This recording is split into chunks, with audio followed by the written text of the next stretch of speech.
கடலூர் மாவட்டம் சிதம்பரத்தில் உங்களுடன் ஸ்டாலின் திட்டத்தை இன்று தொடங்கி வைக்கிறார் முதலமைச்சர் மு க ஸ்டாலின். நவம்பர் மாதம் வரை 10,000 சிறப்பு முகாம்களை நடத்த ஏற்பாடு. விடுபட்டவர்களுக்கான மகளிர் உரிமை தொகை விண்ணப்பங்கள் இன்று முதல் விநியோகம்.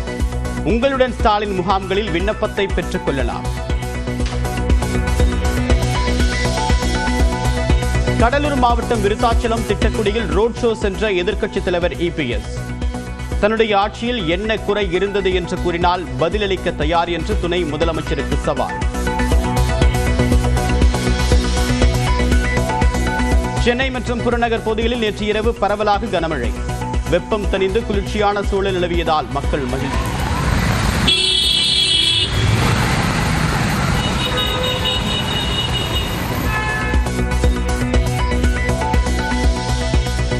நீலகிரி மாவட்டத்தில் இன்று கனமழையும் நாளை மிக கனமழையும் பெய்யக்கூடும் என்று வானிலை மையம் கணிப்பு. கோவை, செங்கல்பட்டு, விழுப்புரத்தில் நாளை கனமழைக்கு வாய்ப்பு. மதுரை, நாகை, சென்னை உட்பட 8 இடங்களில் நேற்று சதமடித்த வெயில். கடலூர், பாளையங்கோட்டை, தஞ்சாவூரிலும் சுட்டெரித்த வெப்பம்.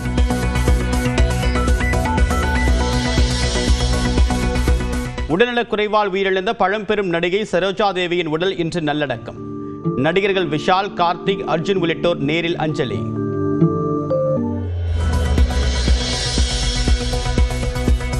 நடந்து முடிந்த குரூப் 4 தேர்வில் பாடத்திட்டத்திற்கு வெளியே இருந்து கேள்விகள் கேட்கப்பட்டதாக புகார். தேர்வாணையம் ஆராய்ந்து நடவடிக்கை எடுக்கும் என்று டிஎன்பிஎஸ்சி உறுப்பினர் ராஜ் உறுதி.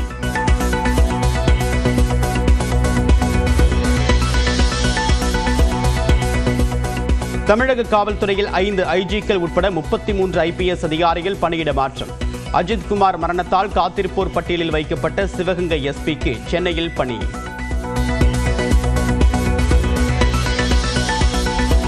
மறைந்த முன்னாள் முதலமைச்சர் ஜெயலலிதாவின் மகள் என்று கூறி உச்சநீதிமன்ற தலைமை நீதிபதிக்கு கேரள பெண் கடிதம். 18 வயதில் தனக்கு டிஎன்ஏ சோதனை எடுக்கப்பட்டதாகவும் பேட்டி.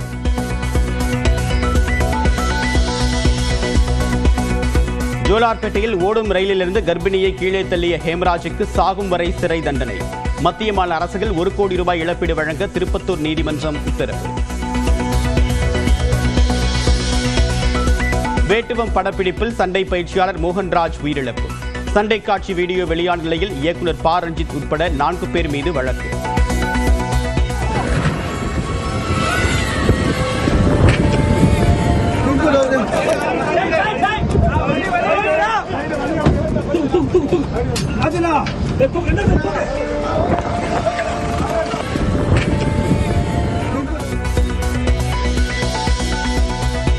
சர்வதேச விண்வெளி நிலையத்திலிருந்து புறப்பட்ட சுபான்ஷு சுக்லா இன்று பூமிக்கு வருகிறார். அமெரிக்காவின் கலிபோர்னியா அருகே பிற்பகல் 3 மணிக்கு கடல் பகுதியில் தரையிறங்க ஏற்பாடு.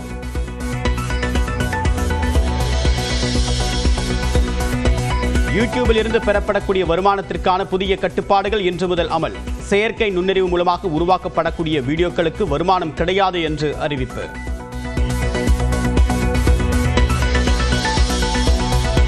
கேரள செவிலியர் நிமிஷா பிரியாவுக்கு ஏமனில் நாளை மரண தண்டனை. தங்களால் எதுவும் செய்ய முடியாது என்று உச்சநீதிமன்றத்தில் மத்திய அரசு தகவல். இந்தியாவிற்கு எதிரான 3வது டெஸ்ட் போட்டியில் இங்கிலாந்து அணி த்ரில் வெற்றி. கடைசி வரை முயற்சித்த ஜடேஜாவின் போராட்டம் வீணானது.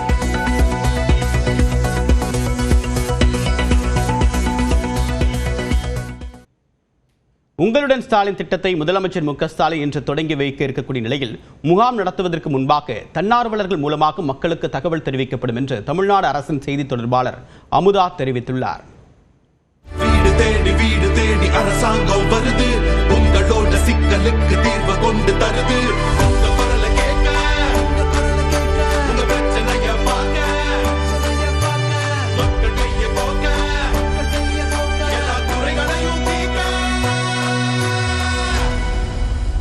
உங்களுடன் ஸ்டாலின் திட்டம் உங்களோட சேர்ந்து மக்கள் வசிக்கக்கூடிய பகுதிகளிலேயே அரசின் சேவைகளை கொண்டு செல்லக்கூடிய விதமாக உங்களுடன் ஸ்டாலின் திட்டத்தை தமிழ்நாடு அரசு செயல்படுத்த உள்ளது. இந்த திட்டம் குறித்து சென்னையில் செய்தியாளர் பேசிய அரசின் செய்தி தொடர்பாளர் அமுதா, உங்களுடன் ஸ்டாலின் திட்டத்தை முதலமைச்சர் சிதம்பரத்தில் தொடங்கி வைக்க இருப்பதாக கூறினார்.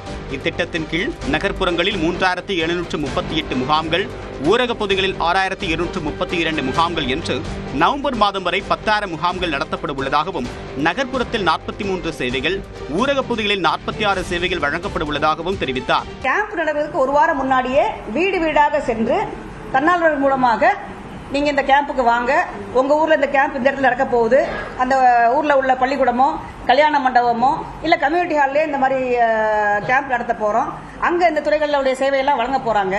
உங்களுக்கு அந்த திட்டங்கள்ல பயன்பெறணும்னா என்னென்னலாம் தகுதிகள் இருக்க வேண்டும், என்ன ஆவணங்கள் கொண்டு வர வேண்டும், இந்த சேவை தகுதி இதுதான், இந்த சேவைக்கான ஆவணங்கள் இதுதான் சொன்னோம்னா மக்கள் தயாராயிட்டாங்கன்னா ரிஜெக்ஷனோ இல்ல அவங்களோட ஏமாற்றமோ இல்லாம நல்ல முறையில் இது நடக்கணும். ஆவணங்களை முறையாக மக்கள் கொண்டு வந்தால் உடனடியாக மனு மீது தீர்வு காணப்படும் என்றும் அமுதா கூறினார். 45 டேஸ்க்குள்ள முடிக்கணும். சிலதெல்லாம் அன்னைக்கே முடிச்சிருவாங்க. இப்ப நீங்க ஃபீல்ட்ல பாத்தீங்கன்னு சொன்னா பேர் மாற்றம், ration card, Aadhaar card, ration card கொண்டு வந்து கல்யாணம் பண்ணி போயிருக்காங்க, வேற இடத்துக்கு போயிட்டாங்கன்னா இது அம்மா கார்டுல இருந்து டெலீட் பண்ணி மாமனார் வீட்டு கார்டுல சேர்த்துட போறாங்க. சோ சில சர்வீஸ் சேம் டே முடிஞ்சிடும், சிலது ஒரு வாரத்துல முடியும். நாங்க சொல்ற மேக்ஸிமம் லிமிட் 45 டேஸ். கலைஞர் மகளிர் உரிமை தொகை விண்ணப்பங்களும் உங்களுடன் ஸ்டாலின் திட்ட முகாம்களில் பெறப்படும் என்றும், மகளிர் உரிமை தொகை பெறாத பெண்கள் விண்ணப்பங்களை பூர்த்தி செய்து முகாம்களில் கொடுக்கலாம் என்றும் தெரிவித்தார். கேம்ப்ல பார்த்தோம்னா கலைஞர் மகளிர் உரிமை தொகைக்காக 4 கவுண்டர் போட்டிருக்கோம். 4 கவுண்டர்லயும் எங்களோட ஸ்டாஃப் உட்கார்ந்து இருப்பாங்க. வரக்கூடிய விண்ணப்பம், அதாவது இந்த மாதிரி கலைஞர் மகளிர் விண்ணப்பத்தை எடுத்து அங்கேயே ஃபில்அப் பண்ணி, ஏன் பெட்டிஷன்ல ப்ராப்ளம் ஆகுதுன்னா ஆதார் நம்பர் கண்டிப்பா தேவை, பேங்க் அக்கவுண்ட் தேவை, மொபைல் நம்பர் தேவை, இதெல்லாம் இருந்தா தான். நிறைய பேர் என்ன பண்றாங்க, ஒயிட் பேப்பர்ல விண்ணப்பம் எழுதி கொடுத்துறாங்க, அதுல இன்ஃபர்மேஷன் ஃபுல்லா இல்ல. அப்புறம் நம்ம செக் பண்ணி பார்க்கும்போது பாத்தீங்கன்னா அவங்க ஆதார் நம்பரும் லிங்க் பண்ண அக்கவுண்ட் வேற அக்கவுண்டா இருக்கு. அவங்க எப்பயோ வச்சிருந்த மொபைல் நம்பர் கொடுத்துருக்காங்க, SMS யாருக்கோ போகுது. அதனாலதான் இந்த இங்க கேம்புக்கு வந்துட்டாங்கன்னா நாங்களே அவங்களுக்கு ஹெல்ப் பண்ணி இந்த ஆவணங்கள்லாம் இருந்து நாங்க ப்ராப்பரா ஃபில்அப் பண்ணி கொடுத்துருவோம். முகாம்களில் அடிப்படை வசதிகள் செய்து கொடுக்கப்படும் என்று கூறிய அமுதா, இந்த திட்டத்திற்காக பிரத்யேகமாக உங்களுடன் ஸ்டாலின் இணையதளம் உருவாக்கப்பட்டிருப்பதாகவும் தெரிவித்தார். உங்களுடன் ஸ்டாலின் திட்டம் வேடிக்கையானது என்று அதிமுக பொதுச் செயலாளர் எடப்பாடி பழனிசாமி விமர்சித்திருக்கிறார். சேலத்தில் செய்தியாளர் பேசியவர், கடந்த 4.5 ஆண்டுகால ஆட்சியில் மக்களுக்கு தேவையான பணிகளை செய்யாதது ஏன் என்றும் வினவியுள்ளார். உங்களுடன் ஸ்டாலின் என்ற திட்டம் ஒரு வேடிக்கையா இருக்கு. அவருக்கு விளம்பரம் செய்ய வேணும், மக்களை கவர்ச்சிகரமா இழுக்க வேணும். அடுத்த ஆண்டு நடைபெற்ற சட்டமன்ற தேர்தலுக்கு இப்போ உங்களுடன் ஸ்டாலின் நாடகத்தை அரங்கேற்றிருக்கிறார். ஏன் 4.5 ஆண்டு காலம் மக்களுக்கு செய்ய வேண்டிய பணிகள்லாம் செய்யல? நீங்க அந்த விளம்பரத்தாள பாத்தீங்கன்னா நிறைய அடிச்சு வெளியிட்டு இருக்கிறாங்க. அப்படின்னா மக்களுக்கு இவ்வளவு குறை இருக்குதுல இந்த ஆட்சியில. சென்னையில் பகல் நேரத்தில் வெயில் வாட்டிய நிலையில் இரவு நேரத்தில் பெய்த மழையால் குளுமையான சூழல் உருவானது. அந்த வகையில் கிண்டி, நுங்கம்பாக்கம், வடபழனி, தேனாம்பேட்டை, கோயம்பேடு உள்ளிட்ட பகுதிகளில் கனமழை கொட்டி தீர்த்தது. இதனால் வாகன ஓட்டிகள் அவதியடைந்தனர்.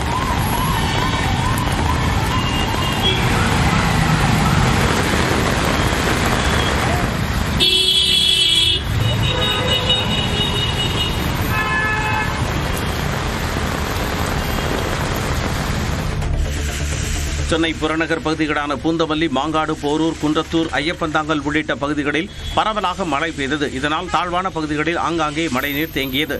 அதேபோல அம்பத்தூர், ஆவடி, திருமுல்லைவாயில், பாடி உள்ளிட்ட பகுதிகளில் அரை மணி நேரத்திற்கு மேலாக இடி மின்னலுடன் மழை பெய்தது.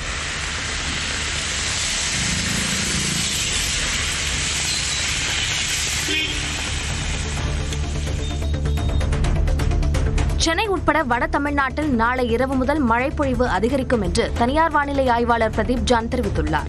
தெற்கு ஆந்திரா அருகே மேல்காற்று சுழற்சி உருவாகி வருவதாகவும், இதன் காரணமாக நாளை மறுநாள் முதல் சென்னை உள்ளிட்ட வட தமிழ்நாட்டில் பரவலாக மழை பெய்யும் என்றும் தெரிவித்துள்ளார். கேரளா, கர்நாடக கடலோர பகுதிகள் மற்றும் தமிழ்நாட்டின் மலைத்தொடர் பகுதிகளில் ஜூலை 19ஆம் தேதி முதல் மிக கனமழைக்கு வாய்ப்பிருப்பதாகவும் கூறியுள்ளார். நீலகிரி மாவட்டத்தில் இன்றும், கோவை மாவட்ட மலைப்பகுதிகள், விழுப்புரம், செங்கல்பட்டு ஆகிய மாவட்டங்களில் நாளையும் கனமழை பெய்யும் என வானிலை ஆய்வு மையம் தெரிவித்துள்ளது. நீலகிரியில் நாளை மிக கனமழைக்கு வாய்ப்பு இருப்பதாகவும் தெரிவிக்கப்பட்டுள்ளது. கோவை மலைப்பகுதிகள், தேனி, திண்டுக்கல், திருவள்ளூர், ராணிப்பேட்டை, காஞ்சிபுரம் ஆகிய மாவட்டங்களில் நாளை மறுதினம் கனமழை பெய்யும் என தெரிவித்துள்ள வானிலை ஆய்வு மையம், சென்னையில் இன்று வானம் மேகமூட்டத்துடன் காணப்படும் என்றும் லேசான மழைக்கு வாய்ப்பு இருப்பதாகவும் குறிப்பிட்டுள்ளது. தமிழ்நாட்டில் நேற்று 8 இடங்களில் வெயில் சதமடித்ததாக வானிலை ஆய்வு மையம் தெரிவித்துள்ளது. அதிகபட்சமாக மதுரை விமான நிலையத்தில் 103 டிகிரி ஃபாரன்ஹீட் வெப்பம் பதிவாகியுள்ளது. நாகையில் 102 டிகிரி ஃபாரன்ஹீட் வெப்பம் பதிவானதாக தெரிவித்துள்ள வானிலை ஆய்வு மையம், சென்னை மீனவாக்கம், தூத்துக்குடி ஆகிய இடங்களில் 101 டிகிரி ஃபாரன்ஹீட் வெயிலும், கடலூர், பாளையங்கோட்டை, தஞ்சாவூர், வேலூர் ஆகிய இடங்களில் 100 டிகிரி ஃபாரன்ஹீட் வெயில் வாட்டியதாக குறிப்பிட்டுள்ளது. உங்களுடன் ஸ்டாலின் திட்டத்தின் கீழ் நடத்தப்படும் முகாமை கடலூர் மாவட்டம் சிதம்பரம் நகராட்சியில் முதலமைச்சர் மு க ஸ்டாலின் இன்று தொடங்கி வைக்கிறார். நவம்பர் மாதம் வரை அனைத்து மாவட்டங்களிலும் இதற்கான முகாம் நடைபெறவுள்ளது. இந்த நிலையில் தாம்பரத்தில் இருந்து ராமேஸ்வரம் விரைவு ரயில் மூலம் முதலமைச்சர் மு க ஸ்டாலின் சிதம்பரம் சென்றார். ரயில் நிலையத்தில் திமுக தொண்டர்கள், பொதுமக்கள் முதலமைச்சருக்கு உற்சாக வரவேற்பளித்தனர்.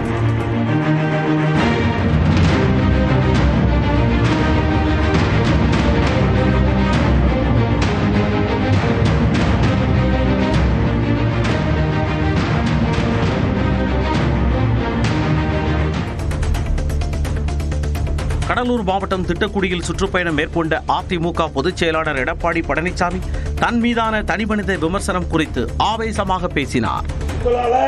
கட்சி நிர்வாகி தொண்டர்களால எனக்கு இந்த வாய்ப்பு கொடுத்திருக்கிறாங்க, முதலமைச்சர் வாய்ப்பு கொடுத்தாங்க, பொதுச் செயலாளர் வாய்ப்பு கொடுத்தாங்க, அது பொறுக்க முடியல. உடனே என்ன பண்ணுவார் ஸ்டாலின், உதயநிதி ஸ்டாலின், எடப்பாடி பழனிசாமி ஊர்ந்து போனாரு, பறந்து போனாரு, காலி கடியில போனாரு, என்னுடைய ஆட்சியில் என்ன குறைன்னு சொல்லு, அதுக்கு நான் பதில் சொல்ல தயார்.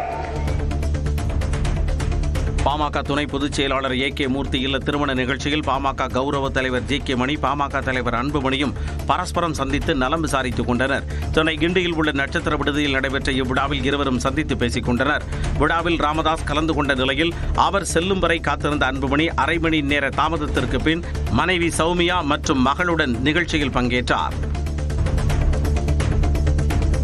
தமிழ்நாட்டில் 33 IPS அதிகாரிகளை பணியிட மாற்றம் செய்து தமிழக அரசு உத்தரவிட்டுள்ளது. அதன்படி 29 மாவட்ட காவல் கண்காணிப்பாளர்கள் மற்றும் 4 IGக்கள் பணியிட மாற்றம் செய்யப்பட்டுள்ளனர். அந்த வகையில் குளத்தூர் துணை ஆணையர் பாண்டியராஜன் பழனி பெட்டாலியனுக்கு மாற்றப்பட்டுள்ளார். சென்னையின் நுண்ணறிவு பிரிவு இணை ஆணையர் தர்மராஜன் வேலூர் DIGயாக பணியிட மாற்றம் செய்யப்பட்டுள்ளார். சிவகங்கை மாவட்ட காவல் கண்காணிப்பாளராக சிவபிரசாத் நியமனம் செய்யப்பட்டுள்ளார். இதனிடையே கோயம்பேடு துணை ஆணையர் அதிவீரபாண்டியன் காத்திருப்போர் பட்டியலுக்கு மாற்றப்பட்டுள்ளார். ராஜஸ்தான் தலைமை நீதிபதியாக இருந்த ஸ்ரீவத்சவா சென்னை உயர்நீதிமன்றத்திற்கு புதிய தலைமை நீதிபதியாக நியமிக்கப்பட்டுள்ளார். சென்னை உயர்நீதிமன்றத்தின் தலைமை நீதிபதியாக இருந்து வந்த KR ஸ்ரீராம் ஸ்ரீவத்சவா பதவி வகித்த ராஜஸ்தான் உயர்நீதிமன்றத்துக்கு தலைமை நீதிபதியாக இடமாற்றம் செய்யப்பட்டுள்ளார். கால்நடை மருத்துவ படிப்புகளுக்கான தற்காலிக தரவரிசை பட்டியல் வெளியாகியுள்ளது. தமிழ்நாடு கால்நடை மருத்துவ அறிவியல் பல்கலையின் கீழ் உள்ள கல்லூரிகளில் 5½ ஆண்டுகள் கொண்ட இடைநிலை கால்நடை மருத்துவ படிப்புகளில் சேர மாணவர்கள் விண்ணப்பித்திருந்தனர். இந்நிலையில் தகுதியான மாணவர்களின் தற்காலிக தரவரிசை பட்டியல் சம்பந்தப்பட்ட வலைத்தளங்களில் வெளியாகியுள்ளது. ஆன்லைன் மற்றும் ஆஃப்லைன் கலந்தாய்வு அட்டவணை விவரங்கள் விரைவில் அறிவிக்கப்படும் எனவும், நாளை வரை தற்காலிக தரவரிசை பட்டியலில் உள்ள குறைகளை தீர்க்கலாம் என்றும் அறிவிக்கப்பட்டுள்ளது. குரூப் 4 தேர்வில் பாடத்துக்கு வெளியே கேள்விகள் கேட்கப்பட்டிருந்தால் அது கருத்தில் எடுத்துக் கொள்ளப்படும் என TNPSC உறுப்பினர் ராஜ் விளக்கமளித்துள்ளார். குரூப் 4 தேர்வு கடினமாக இருந்ததாக பல தேர்வர்கள் கூறிய நிலையில் இந்த விளக்கத்தை அவர் அளித்துள்ளார். பாடத்துக்கு வெளியே இருந்து எடுக்கப்பட்டது என்றால் அது உண்மையிலே எடுக்கப்பட்டதா என்பதை நாம் தெளிவுபடுத்திக் கொள்ள வேண்டும். அதை நிச்சயமாக நாங்கள் செய்வோம். சர்வதேச விண்வெளி நிலையத்தில் 18 நாட்கள் பயணத்தை நிறைவு செய்த இந்திய வீரர் சுபான்சு சுக்லா உட்பட 4 பேர் இன்று பூமிக்கு திரும்புகின்றனர். ஆக்சியம் போர் திட்டத்தின் கீழ் ஜூலை 26ஆம் தேதி விண்வெளி சென்ற வீரர்கள் பல்வேறு ஆராய்ச்சிகளை நிறைவு செய்துவிட்டு மீண்டும் பூமிக்கு திரும்புகின்றனர். 22 மணி நேர பயணத்திற்கு பின் நால்வரும் இன்று மதியம் 3 மணிக்கு அமெரிக்காவின் கலிபோர்னியாவில் உள்ள கடல் பகுதியில் இறங்குகின்றனர். இங்கிலாந்துக்கு எதிரான 3வது டெஸ்ட் கிரிக்கெட்டில் இந்திய அணி 22 ரன்கள் வித்தியாசத்தில் அதிர்ச்சி தோல்வியடைந்தது.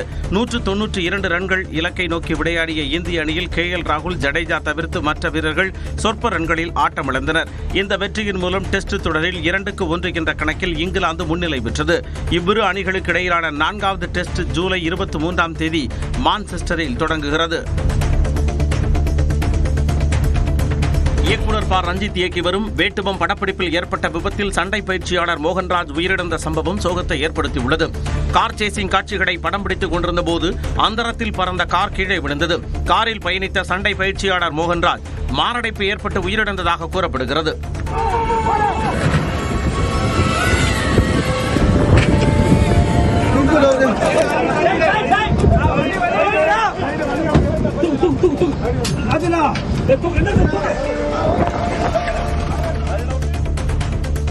நாகையில் வேட்டுவம் படப்பிடிப்பின் போது சண்டை பயிற்சியாளர் உயிரிழந்த விவகாரத்தில் இயக்குநர் ப ரஞ்சித் உட்பட 4 பேர் மீது வழக்கு பதிவு செய்யப்பட்டுள்ளது.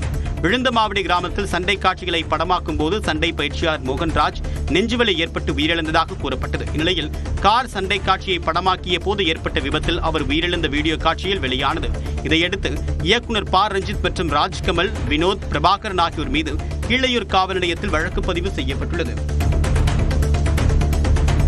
ஜோலார்பேட்டையில் ஓடும் ரயிலில் கர்ப்பிணிக்கு பாலியல் தொல்லை கொடுத்து கீழே தள்ளிய நபருக்கு சாகும் வரை சிறை தண்டனை விதிக்கப்பட்டுள்ளது.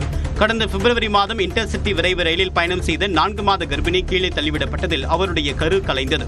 இந்த விவகாரத்தில் கைது செய்யப்பட்ட ஹேமராஜுக்கு சாகும் வரை கடுங்காவல் தண்டனை விதித்து திருப்பத்தூர் மாவட்ட நீதிமன்றம் உத்தரவிட்டுள்ளது. மேலும் அவருக்கு 85,000 ரூபாய் அபராதம் விதித்த நீதிபதி பாதிக்கப்பட்ட பெண்ணுக்கு மத்திய மாநில அரசுகள் இணைந்து 1 கோடி ரூபாய் இழப்பீடு தொகையை 1 மாதத்திற்குள் வழங்கவும் ஆணையிட்டார்.